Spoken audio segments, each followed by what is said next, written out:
توحید کامل جیسا میں نے بار بار کہا ہے کہ تشیع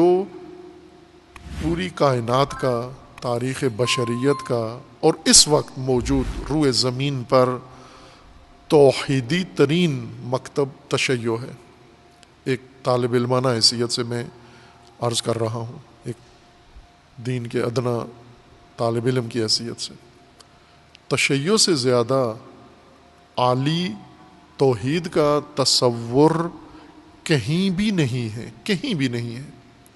جتنے مدعیان ہیں توحید کے، وہ توحید تشیع کے سامنے الکن ہیں، گنگے ہیں۔ اور سب سے افسوسناک مسئلہ بھی یہی ہے کہ جو تشیع خالص ترین توحیدی مکتب ہے اور بنیاد رکھتا ہے، اس کا تعارف دنیا میں نعوذ باللہ وہ مشرکانہ نظریوں کے ذریعے سے ہوا ہے یا اعمال کے ذریعے سے کیا گیا ہے۔ تعارف بالکل اس کی حقیقت کے ساتھ تناسب نہیں رکھتا، مختلف ہے اس کا۔ یہ بنیاد جو توحید کی ہے، توحید کچھ علوم میں توحید کا شائبہ، تشیع کی توحید کا شائبہ کچھ علوم کے اندر ہے۔ کچھ علوم ہیں جنہوں نے کسی حد تک اہل بیت علیہ السلام سے توحید کا مزہ چکھا ہے، ذائقہ لیا ہے، اور پھر اس کو اپنی حد تک، اپنی ظرفیت تک اس کو انہوں نے پروان چڑھایا ہے۔ اور وہ توحید کا، خالص ترین توحید کا جو منبع ہے وہ تشیع کے پاس ہے۔ اور تشیع میں بھی بہت ہے۔ ایک کتاب ہے مرحوم شیخ صدوق رحمۃ اللہ علیہ کی، کتاب التوحید ہی کے نام سے ہے،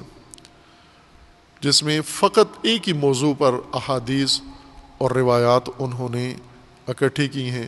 اور پھر باقی علماء نے ان کی تشریح و تفسیر بھی کی ہے۔ البتہ وہ تفاسیر میں نہیں کہتا کہ وہ بھی بہت ہی معتبر ہیں، ہر ایک نے اپنے دانست میں تفسیر کی ہے۔ ان تفاسیر سے اندازہ نہ لگائیں کہ اس کتاب میں جو توحید ہے وہ ان تفاسیر نے پورے طریقے سے اس کا حق ادا کیا ہے۔ اور اس سے بھی زیادہ معتبر منبع نہج البلاغہ ہے۔ امیر المومنین علیہ الصلاۃ والسلام نے جس طرح سے توحید کو پیش کیا ہے، اور پہلا خطبہ ہی توحیدی ہے، آغاز ہی مرحوم سید رضی نے جو ایک بہت ہی حسن ابتکار اور حسن خلاقیت دکھائی ہے، وہ پہلا خطبہ توحیدی خطبہ، بہت ہی جامع خطبہ ہے، انتخاب کیا ہے، اور اسی کے اندر بہت خالص ترین توحید بیان ہے۔ اور اس کے بعد اس سے بھی بڑھ کر آگے عرشی و نورانی خطبے نہج البلاغہ کے ہیں۔ ابن ابی الحدید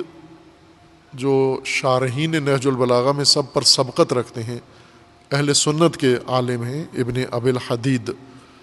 شارح نہج البلاغہ، پہلے تفسیر کرنے والے، قدیمی ترین تفسیر نہج البلاغہ کے خطبات کی انہوں نے کی ہے۔ یہ ان کا کہنا ہے کہ امیر المومنین ہر میدان کے مرد ہیں، اور کچھ میادین ایسے ہیں جن میں امیر المومنین سبقت رکھتے ہیں، آگے ہیں، اور دوسرے لوگ بہت پیچھے ہیں امیر المومنین سے۔ یہ ایک سنی عالم کا امیر المومنین کے متعلق، جس نے بہت گہرائی میں نہج البلاغہ کو پڑھا ہے اور شرح و تفسیر بھی کی ہے، یہ ان کا کہنا ہے۔ اور جو بھی نہج البلاغہ کو گہرائی میں پڑھے گا، تفسیر کرے گا، وہ ابن ابی الحدید ہی کے نتیجے پر پہنچے گا۔ اگر عالم ہو اور منصف انسان ہو، وہ اسی نتیجے پر حتماً پہنچے گا، یا اس سے بھی بہت بہتر نتیجہ لے گا۔ ان کا یہ کہنا ہے کہ بہت سارے میدانوں میں امیر المومنین سبقت رکھتے ہیں، یعنی کوئی ایسا میدان نہیں ہے جس میں امیر المومنین کے برابر کوئی کھڑا ہو شخص، کہ یہاں امیر المومنین بھی ہیں اور کوئی دوسرا بھی امیر المومنین کے ساتھ ہی شانہ بشانہ موجود ہے۔ کوئی میدان ایسا نہیں ہے، سب میدانوں میں امیر المومنین دوسروں سے سبقت رکھتے ہیں، آگے ہیں بہت، لیکن بہت فاصلے پر، بہت دور امیر المومنین کے پیچھے کچھ اور طبقہ بھی ہے جو اس راہ میں آ رہے ہیں، ان کے بھی علم و معرفت یا عمل یا جہاد یا شجاعت یا بہت سارے ان کے بھی صفات ہیں، اور قبول کرنی چاہیے کہ ان کے اندر بھی یہ خوبیاں پائی جاتی ہیں، امیر المومنین سے برابر نہیں ہے لیکن ہیں، اب اس میدان میں ہیں کم از کم۔ جیسے دوڑ کا مقابلہ ہوتا ہے تو ایک دوڑنے والا بہت آگے نکل جاتا ہے، کئی میٹر آگے دوسروں سے سبقت لے جاتا ہے، لیکن پیچھے ایک بڑا لشکر اور بھی دوڑتا ہوا آ رہا ہے، وہ بہت پیچھے ہیں، اس ونر سے بہت پیچھے ہیں، اس سبقت لینے والے سے بہت پیچھے ہیں، لیکن آ رہے ہیں، اسی پچ پہ وہ بھی دوڑ رہے ہیں، اسی میدان میں وہ بھی دوڑ رہے ہیں۔ گراؤنڈ بھرا ہوا لگتا ہے ہمیں دوڑنے والوں کا، لیکن وہ اس کے برابر نہیں ہے۔ ایک میدان ابن ابی الحدید لکھتے ہیں ایسا ہے جس میں امیر المومنین نظر آتے ہیں، نہ کہ بہت آگے نظر آتے ہیں، اور امیر المومنین سے بہت پیچھے کچھ اور لوگ بھی نظر آتے ہیں۔ ایک میدان ایسا ہے کہ جس میں فقط امیر المومنین نظر آتے ہیں اور کوئی اور نظر نہیں آتا، اور وہ ہے توحید باری تعالی، معرفت باری تعالی میں فقط امیر المومنین ہی نظر آتے ہیں، اس میدان میں کوئی اور نظر ہی نہیں آتا، نہ کہ بہت پیچھے اور بھی نظر آتے ہیں، فقط امیر المومنین نظر آتے ہیں۔ یہ سنی عالم دین کا امیر المومنین کے متعلق کہنا ہے، انہوں نے سمجھا ہے۔ خوب دوسرے پھر میدان توحید سے باہر ہیں، نہ باہر نہیں ہیں، ان کا میدان توحید وہ ہے ہی نہیں ہے جو امیر المومنین کا ہے، جو سطح، جو افق توحید میں امیر المومنین کا ہے، اس میں فقط امیر المومنین ہیں، باقی اپنے اپنے افق پر سارے موجود ہیں، اپنی اپنی سطح پر ہیں سارے، اس سطح پہ دور تک بھی کوئی نہیں ہے، اپنی اپنی سطح پہ سارے جا رہے ہیں۔ اور یہ گواہی رسول اللہ صلی اللہ علیہ وآلہ وسلم نے بھی دی ہے امیر المومنین کی توحید کے متعلق اور معرفت کے متعلق اور اس مقام فنا کے متعلق جو امیر المومنین کو حاصل ہے توحید میں۔ اور جتنے توحیدی سلسلے ہیں وہ سارے اپنے آپ کو امیر المومنین پر ہی منتہی سمجھتے ہیں، اور امیر المومنین کے اپنی کلام میں اس کی گواہی، ایک تو خود امیر المومنین کی زندگی اس پر گواہ ہے، پوری مکمل زندگی گواہ ہے اس توحید پر،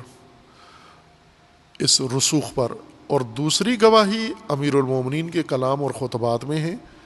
خصوصاً پہلا خطبہ امیر المومنین علیہ السلام کا توحیدی خطبہ، پہلا حصہ جو اس کا ہے وہی بہت عالی ہے، بہت عالی شان خطبہ ہے، بہت بلند خطبہ ہے امیر المومنین کا مقام توحید میں۔ اس مکتب توحید کو دیکھیں جس میں امیر المومنین یہی نقطہ بیان فرما رہے ہیں جس میں باقی موحدین مرتکب ہو جاتے ہیں، اس نقطے پہ سنبھل نہیں پاتے۔ وہ نقطہ یہ ہے، امیر المومنین علیہ السلام کا فرمان ہے کہ اول الدین، اس پہلی توصیف کے بعد کہ وہ بھی بہت عالی ہے توصیف جو ابتدائی حصہ ہے، الحمدللہ الذی لا یبلغ مدحتہ القائلون، یہ پہلا حصہ ہے۔ پھر اس کے بعد دوسرے پیراگراف میں فرماتے ہیں کہ اول الدین معرفتہ وکمال معرفتہ التصدیق بہ وکمال التصدیق بہ توحیدہ وکمال التوحید لہ نفی الصفات عنہ لشہادت کل صفت انہا غیر الموصوف وشہادت کل موصوف انہ غیر الصفہ۔ خوب یہ امیر المومنین علیہ السلام نے اس جملے میں، اور اس کے بعد پھر ترتیب سے ہر جملہ اسی کی وضاحت کر رہا ہے، اور پھر بہت اوج پہ بلند ہو جاتا ہے توحید کا معنی و پرواز توحید کے میدان میں۔ پھر باقی پیچھے رہ جاتے ہیں، مفسرین پیچھے رہ جاتے ہیں، شارحین پیچھے رہ جاتے ہیں، مقلدین پیچھے رہ جاتے ہیں، پیروکار پیچھے رہ جاتے ہیں، وہ زمین پہ ہی رہ جاتے ہیں، اور امیر المومنین توحید کے سفر میں بہت بلند پرواز کر جاتے ہیں۔ اگلے جملوں میں یہاں پر ہے کہ توحید کا معنی یہ ہے کہ نفی الصفات عنہ،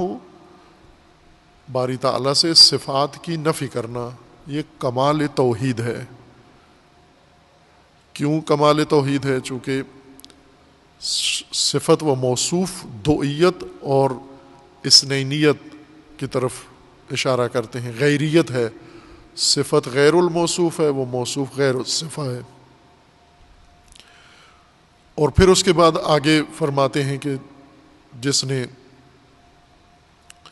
اللہ کو اشارہ کر دیا اس نے اللہ کو محدود کر دیا، جس نے محدود کر دیا اس نے عد کر دیا، اللہ کو شمار کر دیا، اس نے مکان میں مخصوص کر دیا۔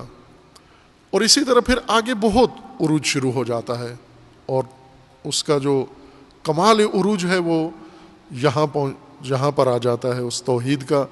کہ داخل فی الاشیاء لا بالممازجہ و خارج عن الاشیاء لا بالمزایلہ۔ یہ وہ ایک نمونہ ہے، اور اس جیسے نہج البلاغہ کے اندر 20 اور خطبے ہیں توحیدی اور اعلیٰ اور عرشی۔